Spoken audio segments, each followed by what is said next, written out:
Outro destaque internacional, países como Arábia Saudita e Emirados Árabes Unidos condenaram as explosões que deixaram pelo menos 95 mortos no Irã. O líder do país acusou Israel de envolvimento no atentado que aconteceu perto do túmulo de um general, onde aconteciam homenagens.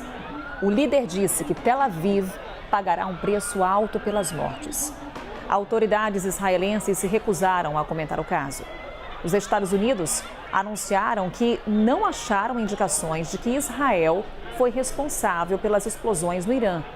Mais de 200 pessoas ficaram feridas nesse ataque, que não foi reivindicado por nenhum grupo ainda. Segundo autoridades, as explosões aconteceram com 20 minutos de diferença. A segunda aconteceu quando muitas pessoas tentavam ajudar os feridos da primeira detonação. O episódio eleva as tensões no Oriente Médio e aumenta os temores de que a guerra entre Israel e Hamas possa se espalhar na região. E esse é o grande receio, né, Américo? A expansão desse conflito. E ontem falávamos exatamente sobre isso. O risco de atores internacionais entrarem nesse conflito, nessa guerra, e a escalada se dar numa velocidade impressionante. Quando o Irã traz uma acusação como essa, traz uma ameaça como essa, nesse tom, de fato, a tensão nessa região do Oriente Médio, ela fica ainda mais elevada. O nível de tensão aumentou de muito, como você diz, Carol, na região. A retórica muito belicista aumentou bastante por todos os lados. E a gente precisa notar que essa explosão no Irã amplia também até geograficamente os pontos de tensão.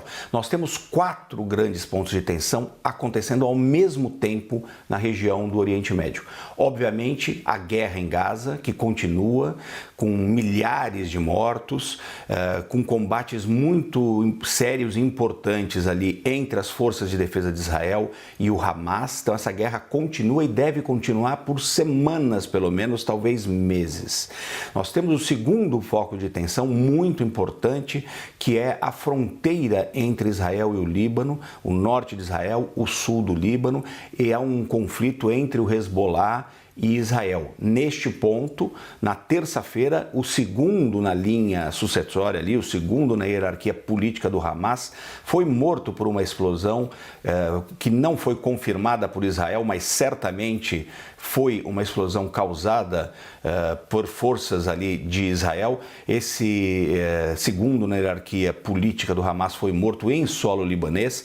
Ontem, o Hassan Nasrallah, que é o líder do Hezbollah, fez ameaças contra Israel, dizendo que o assassinato do líder do Hamas vai custar muito caro. Então ali existe um aumento de tensão muito forte nesse segundo ponto, que é a fronteira entre Israel e o Líbano. O terceiro ponto, que já vinha também se desenvolvendo há semanas, é o Mar Vermelho, onde os Houthis do Iêmen estão atacando navios que eles dizem que estão levando suprimentos para Israel. Eles receberam ontem um alerta muito forte de 12 países basicamente ocidentais, dizendo que eles serão retalhados muito fortemente. E agora temos esse quarto ponto no Irã, em que o Irã também escala muito a retórica, os líderes iranianos prometendo vingança. Ali Khamenei disse que vai custar muito caro esse atentado terrorista, e o presidente do Irã chegou a apontar o dedo diretamente a Israel e aos Estados Unidos. Importante dizer aqui, Carol,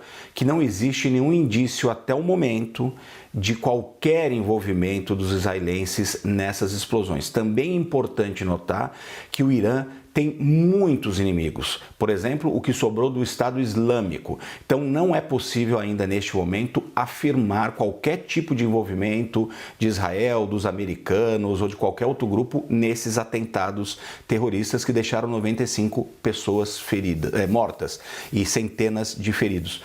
No entanto, Carol, tudo isso junto e essa escalada da retórica nos 4 pontos leva demais atenção. Qualquer erro de cálculo aqui pode, de fato, transformar esse conflito num conflito muito maior, num conflito mais aberto no Oriente Médio, uma coisa que não interessa a ninguém neste momento. Sem dúvida, Américo. Fora quando a gente fala no financiamento de grupos que é feito pelo Irã. A gente vai acompanhar em detalhes o que acontece nessa região, no Oriente Médio, também outros destaques internacionais com o Américo Martins, que vai estar conosco nessa edição.